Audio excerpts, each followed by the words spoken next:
Good morning, dear students. I am Rahul Agrawal from Department of Mechanical Engineering, District Ratibad. We are going to start the new unit, that is hydropower stations. And in today's lecture number 1, we will cover the topics overview of Unit 4, that what actually is the content we have to cover in Unit 4, introduction of hydrological cycle or the water cycle, elements of hydrological computations, what actually is the elements of the water cycle, and we'll go through the rainfall runoff and what are the factors affecting the runoff. This is regarding the overview of unit. Basically, we have to discuss about the introduction of the water cycle, hydrological cycles. Then we'll go through the what actually is the components or the elements of the hydrological cycle that is used for the computations of the water quality. Okay? We'll discuss about rainfall runoff, what actually rainfall runoff, flow and power duration curve. We'll go through the mass curve, what is the importance of the mass curve, what actually is the storage capacity. We'll go through the salient features of the various types of hydropower stations.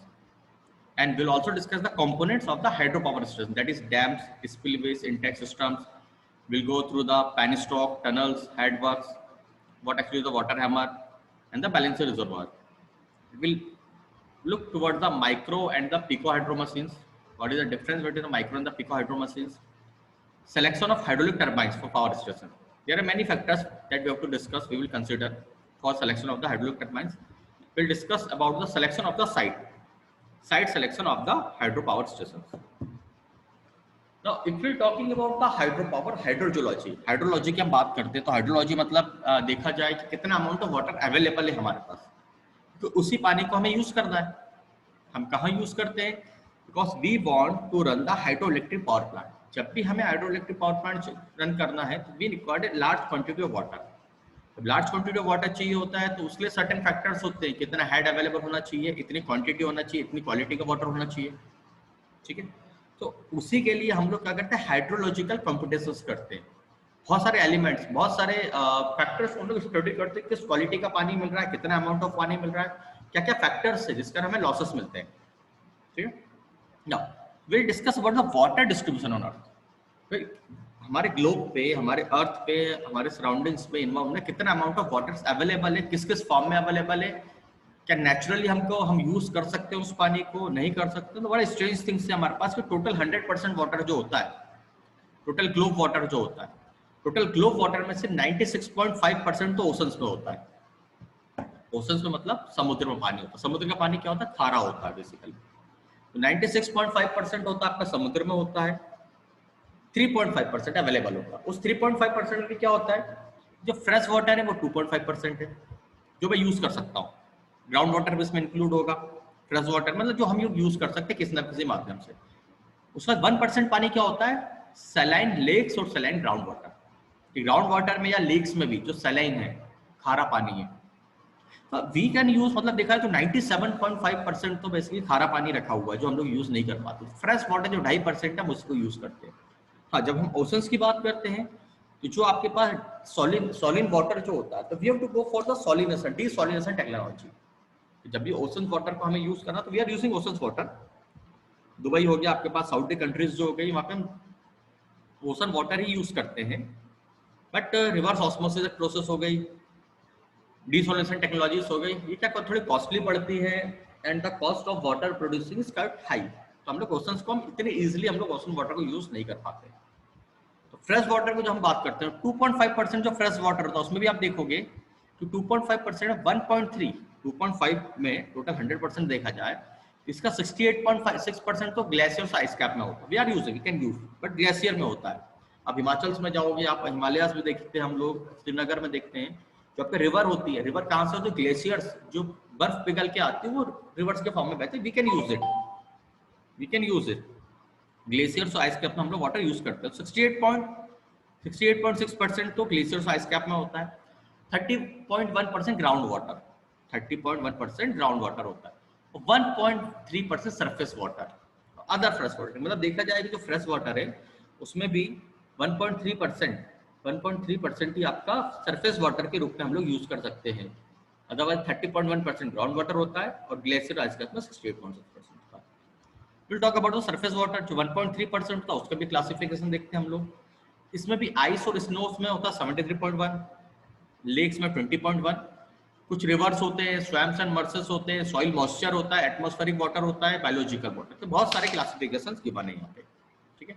तो this is the water distribution on earth कि भाई हमें कितना amount of water हम लोग use कर सकते हैं अर्थ में, कितने अमाउंट की अवेलेबिलिटी होती है कि हमें लगता है बहुत पानी है बहुत पानी है, बट एक्चुअल में हमारे लिए कितना अवेलेबल है आपको यहाँ से पता चलेगा कि 97.5% वाटर तो हम लोग यूज कर रहे हैं, 2.5% वाटर में पूरा खेल चल रहा है, हमको काम करना है। Next is the hydrological cycle. When we are talking about the hydrological cycle, तो पढ़ा सभी ने hydrological cycle, water cycle. Simple सी बात है, पानी ऊपर से गिरता है, नीचे से एवापोरेट होता है, ऊपर कंडेंसेशन होते हैं, ठीक है। सिंपल सी बात हम जो देखते हैं क्या होता है कि ऊपर पानी से बादलों से पानी नीचे आता है, नीचे से क्या होता है एवापोरेशन होता है, एवापोरेशन से वापस कंडेंसेशन होता है, फिर से वाटर साइकिल। तो जब मैं हाइड्रोलॉजिकली प्रोसेस की बात करूँ कुछ सर्टेन टर्म्स अपन लोग यूज करेंगे, देखेंगे कि अमाउंट ऑफ पानी जा तो रहा है लेकिन कितना अमाउंट ऑफ पानी एक्चुअल मिल रहा है। अच्छा, लॉसेस कहाँ हो रहे हैं, अच्छा कंडेंसेशन हो रहा है या एवापोरेशन हो रहा है, एवापोरेशन कहाँ से हो, लेक से हो रहा है, तो ट्रीज से भी हो सकता है, ट्रीज से कैसे हो सकता है, उसको हम क्या बोलते हैं। तो सर्टेन फिगर्स होते हैं, सर्टेन थिंग्स होते हैं। तो एक्चुअल प्रोसेस क्या होती है हाइड्रोलॉजिकल साइकिल हम बात करें तो it is a process by which the moisture from the surface of the water bodies is transferred to the land and back to the water bodies again, ठीक है। The input, basically input क्या होता है, input to this cycle hydrological cycle में input क्या होता है, solar energy. Solar energy is basically the input to the water cycle. Due to this, evaporation of water takes place from the water bodies. ठीक है, solar energy क्या होता है, evaporation takes place होता है, evaporation water bodies से हो सकता है, plants में से हो सकता है, जो भी surface of the earth होता है। On cooling, this water vapors forms cloud, ठीक है।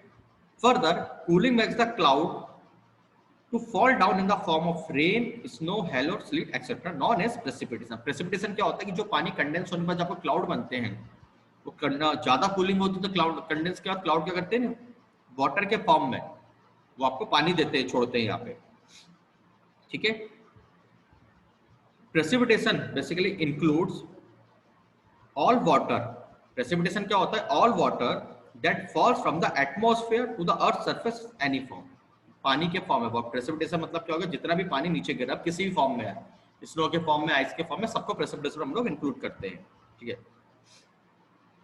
Major portion of precipitation about 2/3 which reaches the land surface is returned to the atmosphere by evaporation from water surfaces, soils and vegetation and through transpiration by plants. The remaining precipitation जो होता है, the remaining precipitation returns ultimately to the sea or ocean through surface or underground channel. Basically this completes the cycle. Hydraulic cycle में आप समझ आ गया कि condensation होता है यहाँ पे, transpiration, evaporation, ground water flow, infiltration. तो विल डिस्कस कि अब what actually is the elements of the hydrological cycle. Elements की बात करते हैं हम लोग, तो एलिमेंट्स इसलिए यूज आते हैं हमारे यहाँ कि हमने जब पहले पढ़ा था तो हमें अब हर चीज देखना है कि भाई ये जो सरफेस रन ऑफ हो रहा है, रन ऑफ कितने प्रकार के रन ऑफ होते हैं, रन ऑफ पे इफेक्ट किस किस चीज का होता है, प्रेसिपिटेशन क्या होता है, कंडेंसेशन कैसे होगा, ग्राउंड वाटर में इनफिल्ट्रेशन का क्या इफेक्ट होता है, to certain things.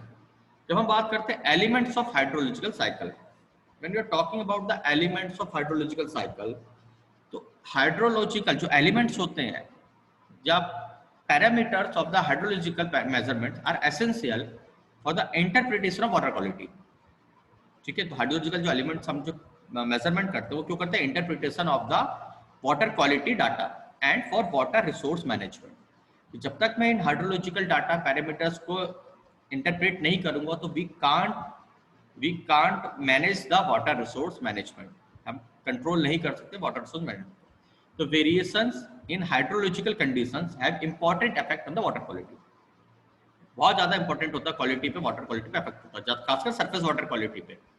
In reverse की हम बात करते हैं, रिवर्स में कौन कौन से फैक्टर्स हो, such factors as the discharge. Discharge क्या होता है, कितना amount of volume of water pass हो रहा है किसी भी क्रॉस सेक्शन से in a unit of time.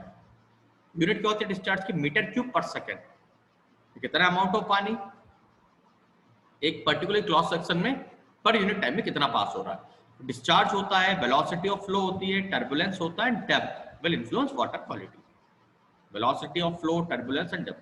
For example the water in a stream तो वाटर इन स्ट्रीम में होता है दैट इज इन फ्लड, अगर कोई फ्लड आ रहा हो, बाढ़ आ रही है, and experiencing extreme turbulence is likely to be of pure quality rather than when the stream is flowing under quiescent condition। कि जब बाढ़ वाला पानी होता है, जो एकदम हायर वेलोसिटी टर्बुलेंस होता है, वो क्वालिटी प्योर क्वालिटी का पानी होता है as compare to the standard standing conditions, standard conditions के जो वाटर्स होता है उसके कंपेयर से। ठीक है, तो discharge estimates are also essential when calculating pollutant.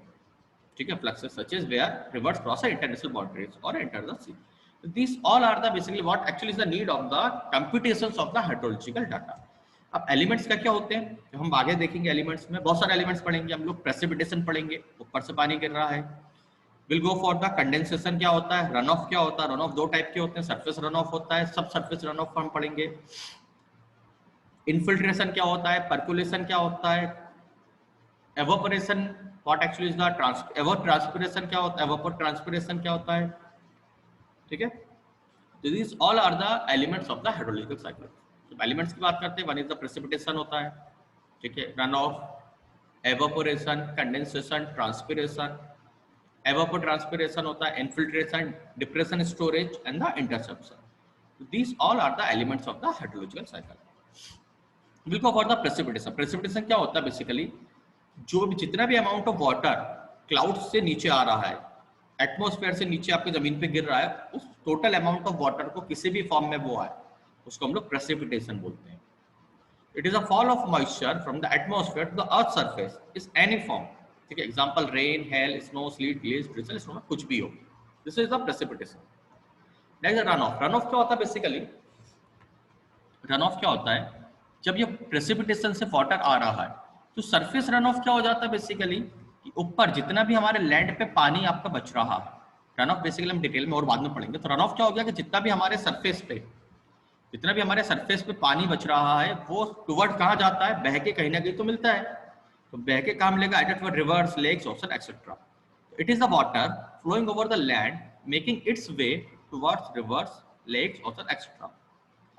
Run off दो टाइप से होते हैं, एक सरफेस रन ऑफ होता है, एक सब सरफेस रन ऑफ होता है। Let us discuss in the run of जब हम आगे पढ़ेंगे। तो वैसे रन ऑफ क्या हो गया, रन ऑफ वेरी इंपॉर्टेंट होता है रन ऑफ, क्योंकि यही एक क्वांटिटी ऑफ वाटर होता है जो हमारे पास अवेलेबल होता है ओशंस में, लेक्स में, जो हाइड्रो पावर प्लांट्स में हमें काम आता है। अब there are various factors, metrological factors होते हैं, फिजिकल फैक्टर्स होते हैं and the human factor that affects the run off. Metrological factors क्या होता है, type of rain, high rain है कि लो रेन है। हाई रेन होगी तो हमारे पास ज्यादा अमाउंट ऑफ रन ऑफ हमको मिलेगा as compare to the low quantity, low intensity of rain में। हाई इंटेंसिटी ऑफ रेन है, low intensity of rain, rain की इंटेंसिटी पे डिपेंड करता है, रेन के अमाउंट पे डिपेंड करता है। ज्यादा अमाउंट ऑफ पानी गिरेगा तो रन ऑफ अच्छा होगा। रेन ड्यूरेशन पे डिपेंड करता है, रेन डिस्ट्रीब्यूशन पे, कितने जगह पे, एंड प्रीवियस प्रेसिपिटेशन का मतलब क्या होता है कि पहले कितना ज्यादा पानी है, नमी कितनी है, ज्यादा नमी है, ज्यादा सोखेगा नहीं आपकी जमीन तो ऑब्वियस होता है आपका पानी ज्यादा बहेगा। Physical factors, land use, steep land है, स्लोपी लैंड है, किस तरीके की लैंड है, vegetation, soil type, drainage area, basin shape, topography, ponds and lake. This all are the certain physical. Human factor, urbanization, गांव में ज्यादा आपके पास एब्जॉर्बिंग कैपेसिटी होती है। ठीक है, अर्बनाइजेशन में क्या होता है, लेक्स अपना बिल्डिंग स्ट्रक्चर ज्यादा होता है, ड्रेनेज ज्यादा, आपका रन ऑफ ज्यादा होता है यहाँ पे। Impervious surfaces and reservoirs. ठीक है, next is the evaporation. Evaporation क्या होता है, basically it is the conversion of natural liquids. पता है हमको जो लिक्विड्स अवेलेबल होती है, वाटर, जो वाटर आपके नीचे अवेलेबल, वाटर कहाँ अवेलेबल है, आइदर वाटर बॉडीज हो गई है, लीव्स के ऊपर हो गई है, किसी बिल्डिंग के ऊपर हो, कहीं पे भी हो, जहां पर भी वाटर अवेलेबल है उसको हम गैसेस फॉर्म में ट्रांसफर करते हैं। ठीक है, evaporation happens in the water bodies. Condensation क्या होता है, basically it is the conversion of a vapour और gas to a liquid. Conversion of कि जो भी हमारे पास एवापोरेशन से जो भी पानी ऊपर जाता है उसको कन्वर्जन क्या में होता है, लिक्विड में होता है। The water vapour evaporates from the water bodies like ocean, sea and river. ठीक है, this vapours after reaching a height of 20 kilometres in the sky, जब ये आपके पास एवापोरेट होके जो वाटर मॉलिक्यूल्स होते हैं, वाटर वेपर्स होते हैं, जब 20 किलोमीटर ऊपर पहुंच जाते हैं तो undergo condensation and forms cloud. ये क्लाउड फॉर्म करता है। This later precipitates rain, fog, sleet, snow किसी फॉर्म में आपके पास ये प्रेसिपिटेट करते हैं। नेक्स्ट होता है एवोपोट्रांसपिरेशन। एवोपोट्रांसपिरेशन क्या होता है? बेसिकली जो प्लांट्स के ऊपर से, प्लांट्स के अंदर से हम बात करें या प्लांट्स के ऊपर से जो भी ड्रॉपलेट्स हो गई वाटर की, ये जब जो एवोपरेट होके जो एटमॉस्फेयर में जाती है तो उसको हम लोग क्या बोलते हैं? Evapotranspiration. It is the evaporation taking place from any plant और greenery. For example, a water droplet on a leaf getting evaporated in the atmosphere. A water droplet on a leaf getting evaporated into the atmosphere. ठीक है। Next the infiltration. Infiltration क्या होता है? कितना amount of पानी जमीन में जा रहा है नीचे।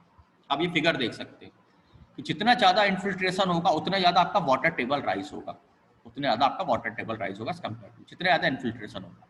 It is the process of filtration of water to the inner layer of soil based on its structure and nature.